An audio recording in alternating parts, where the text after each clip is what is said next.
Yo, what's up guys? It's Noah here, and in today's video, we're going to be talking through some of my favorite plays on Prizepicks for today, for Wednesday's slate, Wednesday, March the 9th.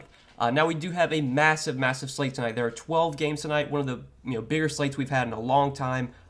There's a lot of props already up on the board, as you can see. I was able to kind of pick through 3 specific ones that I really did like at first look. Now, as always, guys, these are my first looks of the slate. I'm recording this around noon Eastern on Wednesday. I'll take a look at some other props I like. I do share all my other props that I do like over on Patreon. So if you're interested in checking out the Patreon, you can check that out. It's linked down below in the description. Get access to all of my other Prizepicks plays, along with all of my other DFS content. Get in our Discord chat as well. That's all available for Patreon members. But if you guys have enjoyed these videos, make sure you hit that like button down below. I do always appreciate the likes. If you're new to the channel, you have not yet, hit that subscribe button as well. We are on the road to 25,000 subscribers, and hopefully we'll hit that milestone within the next month or two. Ever since I started making these Prizepicks videos, I've seen a lot of new faces on the channel. We've grown in subscribers. Every day we're getting more and more subscribers. So I definitely appreciate all you guys that have watched these videos, have subscribed to the channel. But yeah, we're going to talk through 3 props I like for today. 1 in the points, rebounds, assists category, 1 in the points category, and then 1 in the fantasy points category. Now, for those of you that are new to Prizepicks and you have not checked them out yet, you can actually sign up with my promo code NOAH. That will give you a 100% match on your first deposit up to $100. So if you bet on, DraftKings Sportsbook, FanDuel Sportsbook, if you, play on any other site, you want to try out Prizepicks, you can sign up with my promo code and they'll match your first deposit up to $100. You can tell the picks I give out in this video. You can make some other picks for yourself. They'll basically double your deposit though, so you'll have some free money to play with when you do sign up with my promo code. But yeah, guys, let's take a look at 3 picks I like for today. First off, we're going to start in the points, rebounds, assists category. This is a guy that I was on yesterday, and I guess real quick, we can recap the picks from yesterday. So we went 2-1 on the 3 picks we gave out yesterday. We hit over on Terry Rozier points. He hit pretty easily. I think he finished with like 30 points. His line was at like 20.5, I do believe, or 21.5. Then we hit on LaMelo's PRA. He just went over. I think he finished with like 36 PRA, and we needed 32 from him. So LaMelo and Rozier both hit yesterday. Sadly, Kevin Durant did not hit. Kevin Durant had just a terrible game yesterday. Kyrie really took over. Kyrie had like 50 points or something. I mean, it was unfortunate. KD, that was one of the more disappointing games we've seen from KD all season. I know a lot of you guys were on KD's props. I know a lot of the community was on KD's props as well. So KD let a lot of us down yesterday. Hopefully, we can go 3-0 today. We only went 2-1 yesterday, but hopefully we can hit all 3 of these picks, win some money tonight. But yeah, guys, we're going to go back to Terry Rozier, over 30.5 points, rebounds, assists. Now, I know yesterday I took his points prop, and obviously he hit that pretty easily. He also hit his PRA pretty easily, too. He finished with 42 points, rebounds, assists yesterday. I can pull up his game log on my other monitor, but finished with 30 points, 8 rebounds, 4 assists. Terry Rozier, I mean, you can look at his last 5 games, and, I think 30.5 points, rebounds, assists is maybe a little bit like, when you look at his rates on the season, you probably shouldn't project him this highly. I mean, I think his fantasy point projection on Prizepicks is like 40 fantasy points, and I know a lot of the sites I look at for projections, they have him actually projected way under that. But man, like Terry Rozier's just been playing so freaking well lately. He's been playing so many minutes. I mean, over his last 5 games, he's played at least 33 minutes in 5 straight games, and the one game he played 33 minutes, it was a blowout. They beat Cleveland by 21, so man, like if this game's close, I think Rozier plays like 36, 38 minutes. He's taking a ton of shots every night. I mean, he's taking 15, 20 shots per game. That was something that we talked about yesterday. He's also getting rebounds and assists. I mean, over his last 5 games, these are his rebounds and assists, combined. 12 rebounds, assists, 11, 14, 12, and 7. So, I mean, he's been averaging like anywhere from like 7 to 10 rebounds, assists, not to go along with, however many points he's been scoring, around like 20 per game. Over his last 5, I mean, he's been scoring like 25 points per game, 30, 31, 27, 33, and then 17. But even the game against Milwaukee, where he only scored 17 points, he still had 8 assists and 4 rebounds and still came up, just short of his PRA. But man, like Terry Rozier's doing everything right now. He's playing huge minutes. He's taking a ton of shots. He's getting rebounds. He's getting assists. The matchup against Boston is not great, but like, I mean, Rozier's done well against Boston this season. They've already played twice, and he did hit his PRA in both those games, had 23 points, 5 rebounds, 4 assists, so he finished with 32 PRA the first time they played Boston, and then when they played him earlier in the season, mid-January, he had 28 points, 4 rebounds, and 10 assists, and finished with 42 PRA. So he's hit both these numbers, or he's gone over his PRA in both games against Boston. Even though it's a back-to-back for Charlotte, they're playing at home once again, so I think this game will stay close. Right now, Boston is favored by 7, but a 7-point spread isn't enough for me to really be scared off. It was looking like Charlotte was going to get blown out yesterday, and then they managed to make a comeback. Rozier played his full minutes. Most of the starters played their full minutes. If Rozier plays his full minutes tonight, 36, 38 minutes, I feel pretty good about him getting us 31 points, rebounds, assists, just especially with how well he's been playing, with how many shots he's taken. Even on the nights where maybe he doesn't score a ton, he could still hit this PRA because he's been getting so many rebounds, so many assists lately. He's just been doing everything. I think 30.5 points, rebounds, assists looks really appealing for Terry Rozier. I like going over on that quite a bit. And then in the points category, a points prop that I do like quite a bit for today is over 26.5 points for Trae Young. So if you actually look at Trae Young's last 5 games, he's hit it in 3 of his last 5. The last 2 games, he has not hit this points prop. But, the last 2 games against Detroit and Washington, Trae just hasn't played that well. I think both those games were competitive. Yeah, he did play 39 minutes against Detroit, played 34 minutes against Washington. But he has just shot the ball terribly in both those games. He shot 6 for 22 against Washington, and then last game against Detroit, he shot 5 for 20. Do I expect Trae Young to shoot 6 for 22 tonight or 5 for 20? I hope he doesn't, because if he does, we're probably not going to hit this prop. But as long as he doesn't shoot, 25% from the field, Trae can easily get us 27 points, especially in this matchup against Milwaukee. Now, Milwaukee's defense, if you look at over their last 15 games, like Milwaukee's defense has actually kind of been, going downhill. You look at their defensive rating, they've actually got the 7th worst defensive rating, so they're 23rd in defensive rating over their last 15 games. And if you actually look at pace, Milwaukee on the season has been playing really fast, and over their last 15 games, they're playing at the 3rd fastest pace in the league.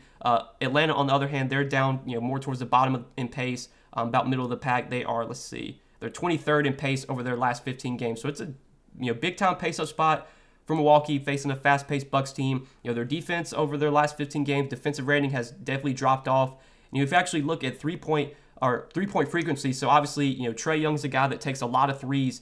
If you look at three-point frequency on the season, the Milwaukee Bucks, second most three-point frequency allowed. So basically, teams, when they face the Bucks, teams are just shooting a lot of threes. The Heat allow a lot of three-point attempts, the Bucks, the Knicks, the Hornets as well. But the Bucks are second, only behind the Heat in terms of three-pointers allowed. We know Trae Young likes to shoot threes. I could definitely see this being a game where Trae, takes 7, 8, 9 threes and hits 4, 5, 6 of them. And he's done really well against Milwaukee this year. They've already played twice this season. Trae had, when they played middle of January on the 17th, Trae had 30 points in that game.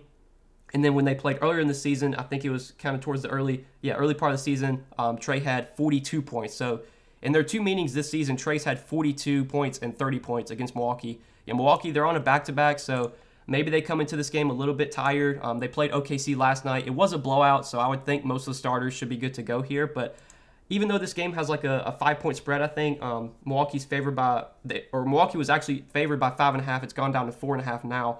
I think this is another game that will stay close. Right now, the total in this game is at 239.5. So there's Vegas is expecting a ton of points scored here. The Hawks themselves have a 117.5 implied total. You have to think if the Hawks get to their 117 point total, it's probably going to have to be because of Trae. Trae is this offense. He's the guy that's going to take all the shots for this team. And given how Milwaukee's been playing fast, how their defense is kind of tailed off, they allow a lot of three-point attempts.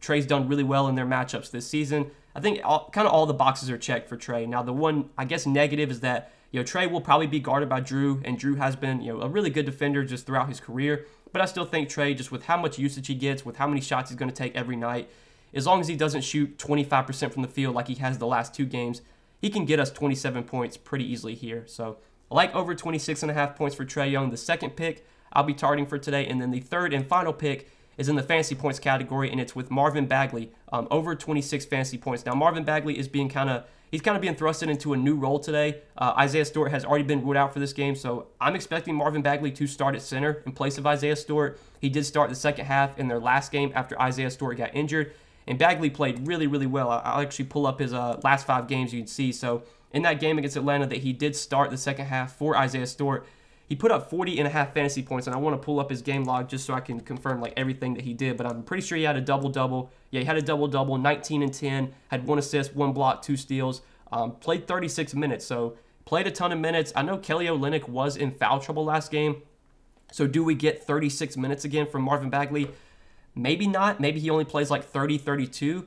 But if you look on the season with the Pistons, Marvin Bagley has averaged over a fantasy point per minute. He's got a 22.9% usage rate, which is fairly high. That's like third on the team, only behind Kay Cunningham and Jeremy Grant. He's got a 22.9% usage rate. He's averaging over a fantasy point per minute. You have to think if he plays 30, 32 minutes here, he probably projects for over 30 fantasy points. I was looking at a lot of the projection sites, and they have Marvin Bagley for around 30 fantasy points. So I think this 26 fantasy point line is probably a little bit too low. I think it should be maybe 28, 29. I wouldn't be surprised if you do see this go up a little bit as the day goes on. But even some of Bagley's other props, like if you don't want to take fantasy points, I don't hate going to over 13.5 points. He has hit this prop in 4 straight games. Would have to think if Bagley gets 26 fantasy points, he probably scores 14 points too. But Bagley is a really good rebounder. I could see him getting like 10, 11, 12 rebounds. And, the only reason I take fantasy points is just because you're not relying on one specific category. And I think Bagley's one of these guys that he can go over 26 fantasy points, I guess, without scoring 14 points. I mean, last game he had 19 points. Obviously, he went way over his fantasy score. But I want to say there's been a few games this season where he's gone over 26 fantasy points without going over 13.5 points. Just because, he can get 8, 9, 10 rebounds. He can get some defensive stats. And defensive stats are really, huge on Prizepicks because steals and blocks are worth 3 points each. If Bagley gets, a block and 2 steals like he did last game, well, that's 9 points right there, not including any other points he gets from rebounds and from, putting the ball in the basket. So over 26 fantasy points from Marvin Bagley, I like quite a bit today, expecting him to start. For Isaiah Stewart, expecting him to play around 30 minutes, if not more. And given he's been a fantasy point per minute player this year with the Pistons, he should pretty easily eclipse this 26 fantasy point marker. And the matchup against Chicago is pretty good too. Like Chicago's defense, especially down low and against bigs, they've really struggled. You can take a look at their defensive rating over their last 15 games. 4th worst defensive rating over their last 15 games, the Bulls are. So the Bulls have really been struggling defensively. Vooch, if he plays, is not that good of a defender. If Vooch doesn't play, it'll be Tristan Thompson out there, and Tristan Thompson's not that good of a defender either. So really like the spot for Marvin Bagley. Hope the game can stay close. It should, and if it does, I think Bagley will eclipse 26 fantasy points as long as he starts and plays 30 minutes, which is what I'm expecting. So these are 3 props I do like for Prizepicks today. Over 30.5 points, rebounds, assists for Terry Rozier, over 26.5 points for Trae Young, and over 26 fantasy points for Marvin Bagley. I did already put this entry in for myself. I shared it with my Patreon members. But if you guys do want more picks I'm interested in, if you want more picks that I like for today's slate, I will share those on Patreon later this afternoon as we start to get more news and as we start to get more props added to the board. I do usually share about 5, 6 picks I like each day. You can tail those picks. You can mix and match them. You can do 2 pick plays, 3 pick plays. You could do all 5 if you wanted to. But if you guys want more of my favorite plays on Prizepicks, check out the Patreon, link down below in the description. And again, if you have not signed up for Prizepicks yet and you would like to check them out, sign up, use promo code NOAH. They will match your first deposit up to $100 when you do sign up with my promo code. But best of luck tonight, guys. Went 2-1 yesterday. Hopefully tonight we can go 3-0, can hit all 3 of our picks, win 5x our money. I wish you guys the best of luck if you are tailing, and we will see you in the next video. Good luck tonight, guys. Peace.